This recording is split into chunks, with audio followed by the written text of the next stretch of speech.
今回はフレッシュ&ブロッドのカードバリューについて見ていきます。ここでいうカードバリューはカードの金銭的な価値ではなく、各カードのテキスト効果なども含めて数値的に表したカードの価値です。カードバリューは2種類に分けられて考えられます。1つ目はデザイナーの観点から見たカードトータルバリュー総合価値。もう一つはプレイヤー観点から考察するエクスプレスドバリュー表現価値です。もしそれぞれのカードの数値化できるとしたら、2枚のカードを比較して、このカードは強すぎない、このカード弱すぎというカードの評価に役立てたり、カードバリューの低いカードを高いカードと入れ替えてデッキを強化したり、試合中により高い数値でカードを使うことを意識してプレイすることで最善の一手を見つけることができたり、その可能性は無限大に広がっていきます。ゲームの開発者がカード設計の段階でそれぞれのカード間でのバランスとゲーム内のインフレを避けるために、ある指標、デザインルールに沿ってカードを作っていることは簡単に想像できます。しかしプレイヤーにとっては、デザインルールはブラックボックスで公式には公開されていません。そこで我々は既存のカードからある仮説をもとに逆算して、このルールを導き出していくことになります。総合価値は1枚のカードにそれぞれ8点の価値があると仮定して、そこからデザイナーが各テキストにどれくらいの点数価値を見出しているかを導き出し、実際のプレイにその点数分以上または以下の効果があるか、プレイヤーが判断することで各カードの評価に役立てることができます。デザイナー観点から見た総合価値に対して、表現価値は完全にプレイヤー観点から見たカード点数です。表現価値は実際に試合中に使用したカードの用途によって変わる数値で、実践に使えるカードバリューです。総合価値も表現価値もどちらも造語です。前者はアーセナルパスから、後者は YouTube チャンネル、バゼラムプレゼンツで使われた造語を日本語化しました。今回は表現価値について考察していきます。ファブ世界初王者のマイケル・ハミルトンは独自の表現価値理論を持っていて、今回はこの理論を勝手にハミルトン式表現価値と呼ばせてもらいます。彼の理論自体はとてもシンプルで、彼自身がホストを務めるポッドキャスト MNR とゲストとして呼ばれたアーセナルパスのインタビューで語られています。カードの評価価値を決めるのは、そのカードが相手にどれだけの攻撃を試みたか、または相手の攻撃からどれだけのダメージを軽減できたかの2点のみで決まります。これだけ聞くと当たり前のように聞こえますが、奥が深くシンプルに捉えたからこそ実践に役立つ理論となっています。カードデザインの価値と違うのは、カードの四隅の数値とテキスト効果を足したり引いたりするのではなく、純粋にカードを使用する予定の時に得られるカードの攻撃、またはブロック価値だけを見ているところです。このゲームの勝敗は、純粋に自分のライフより先に相手のライフをゼロにすることなので、最終的に互いのライフ数値への影響があること以外は、表現価値に関係がないということになりますね。例えば、レッドバンスカーフォアスカーでブロックしたなら2点分の表現価値ですが、攻撃に使用したなら4点分になります。攻撃に使用したカードは相手のライフを削れなかったとしても表現価値としてはカウントします。理由としては相手がライフを守った代わりにカードや装備など別のリソースを使用しているからです。もし2点のブロックを持つスカーフォアスカーで相手の1点攻撃をブロックしたとしたら、その場合は実際に防いだダメージは1点のみなので、表現価値は1点となり、非効率的なブロックとなります。ハミルトン式表現式価値では、ピッチはカウントされません。例えば、ブルーカードをピッチしても1点分のリソースしか使わなければ、残り2点分のリソースはゲームの進行に全く何も貢献せずに終わってしまうと考えると、リソース生成ではなく、リソースの使用方法の方に価値があることがわかります。ただし、リソースを使用した場合は、平均的に1点分のリソースには1点分の表現価値のある可能性があります。アクションポイントもリソースと同様に、それ自体に表現価値はありません。ただし、アクションポイントを使用したと考えると、平均的にアクションポイント自体には1点の表現価値があります。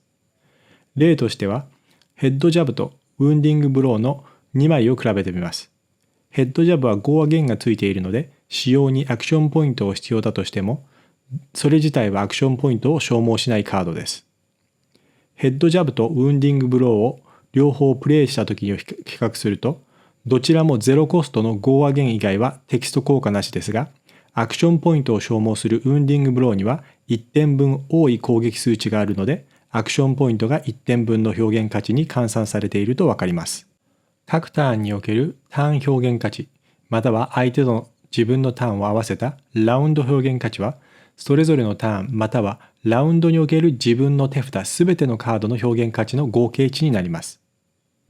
そしてハミルトンの名言が、自分の手札に来るそれぞれのカードの表現価値を最大限に生かしながら相手のカード表現価値を最小限にする、それこそがファブの基本的な戦略と発言したことです。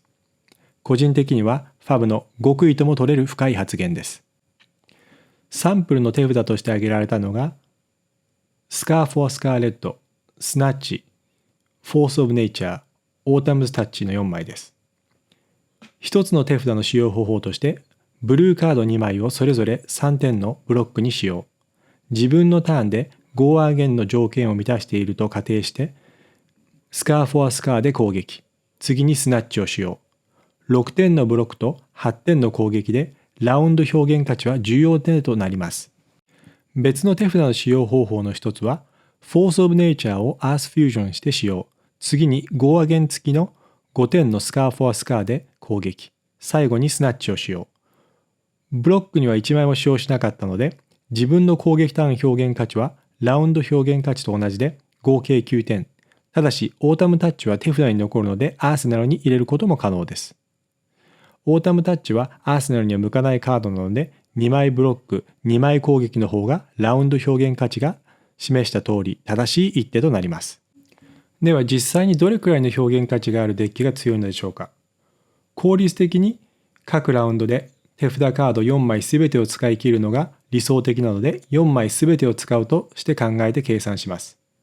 それぞれのカードが平均3点のブロック、そしてアクションポイントを1点分の価値として考えると、4枚のカードの表現価値合計は 3×4+1 で13点となります。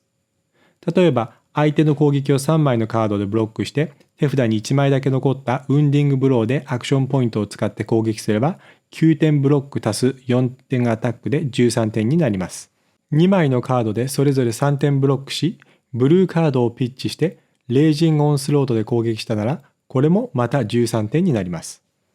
リミテッド環境では安定してこの13点のラウンド表現価値、平均カード 3.2.5 点を出せるデッキは強いそうです。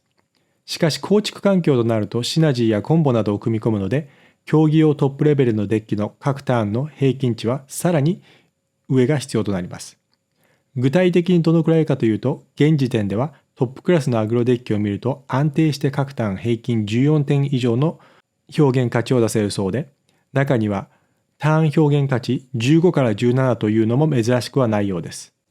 具体的な例としてハミルトンはトップアグロデッキの一角であるブライヤーのそこそこいい手を分析しています。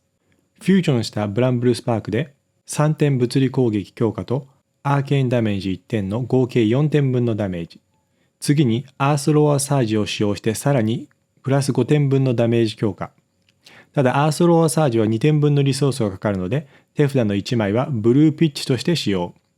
最後の1枚は攻撃に特化したレッドカードでスナッチなどゼロコスト4点アクションアタックカードを使用。